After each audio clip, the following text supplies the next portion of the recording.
ខ្ញុំឈ្មោះមុំចន្ទណាដែលមានស្រុកកំណើតនៅខេត្តកំពង់ចាមភូមិតាំងគោកឃុំលវាស្រុកព្រៃឈរហើយខ្ញុំបានបញ្ចប់ការសិក្សានៅថ្នាក់វិទ្យាល័យក្នុងឆ្នាំ2015ហើយក៏បានបន្តការសិក្សាមកសាកលវិទ្យាល័យដែលជ្រើសរើសយកវិទ្យាស្ថានបច្ចេកទេសឧស្សាហកម្មនេះផ្ទាល់តែម្ដងសម្រាប់ធ្វើការសិក្សាវិទ្យាស្ថាននេះជាពិតយើងមានជំនាញបច្ចេកទេសជាច្រើនមានដូចជាម៉ាស៊ីនត្រជាក់អគ្គិសនីផ្នែកកម្លាំងផ្សារអីផ្សេងៗទៀតប៉ុន្តែត្រឡប់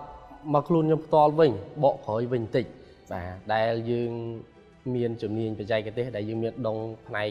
ខាងជួសជុលទៅលើម៉ាស៊ីនអីផ្សេងៗពី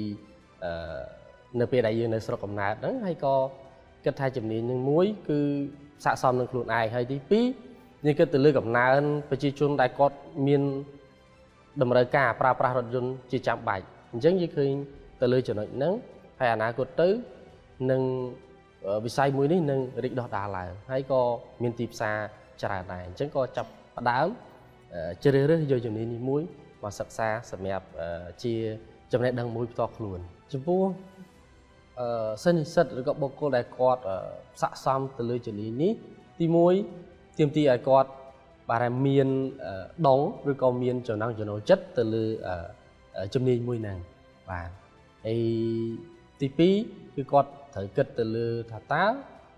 ជំនាញមួយក៏ដូចជាជំនាញវិស្វកម្មរថយន្តនេះថាតើសាលាណាមួយមានកម្រិតបង់ថ្លៃសិក្សាកម្រិតណាអញ្ចឹងគឺគាត់ត្រូវទី1គិតទៅលើដងទី2គិតទៅលើផ្នែកហិរញ្ញវត្ថុរបស់គាត់គឺគាត់ត្រូវគិតថានៅក្នុងមួយឆ្នាំតើជំនាញនេះមួយបន្ទាប់ពីគាត់ចូលមកសិក្សាគាត់ចំណាយអស់ខ្ទង់ប្រមាណបាទអាហ្នឹងទើបអាចជ្រើសរើសទៅលើជំនាញមួយដែលគាត់អាចគិតថាស័ក្តិសមទី3គឺគាត់ត្រូវគិតទៅលើទីផ្សារផងដែរអញ្ចឹងមុននឹងគាត់ចូលសិក្សាជឿថាគាត់នឹងស្វែងយល់ព័ត៌មានពីជំនាញមួយដែលគាត់ចង់សិក្សាបានច្រើនដែរអញ្ចឹងគឺគាត់ត្រូវតែគិតទៅលើទីផ្សារដែរថាតើជំនាញដែលគាត់រៀនហ្នឹងនៅពេលដែលគាត់បញ្ចប់ទៅលើជំនាញមួយហ្នឹងថាតើគាត់អាចរកការងារបានអត់បាទហើយការងារដែលគាត់រកហ្នឹងបើយើងគិតទៅលើប្រាក់កម្រៃវិញបាននៅក្នុងកម្រិតណាមួយបាទចង់ផ្ដាំផ្ញើទៅដល់សិស្សនិស្សិតដែលគាត់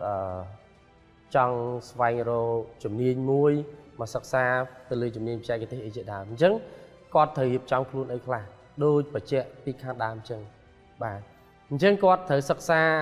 គាត់ត្រូវស្វែងយល់ថាតើគាត់ចង់សិក្សាទៅលើជំនាញណាមួយច្បាស់លាស់ហើយជំនាញដែលគាត់ចង់សិក្សាហ្នឹងទាមទារឲ្យគាត់មានកម្រិតវប្បធម៌កម្រិតណាទី2ឲ្យគាត់គិតទៅលើបែបដងគិតទៅលើនិស្ស័យរបស់គាត់ដែរបើសិនជាគាត់អត់ចូលចិត្តជំនាញហ្នឹងគាត់អត់ចង់រៀនជំនាញហ្នឹងគាត់រៀនតាមគេជឿថាយ៉ាងច្រើនរៀនមួយកន្លះឆ្នាំឬក៏មួយឆ្នាំគាត់រត់ដែរ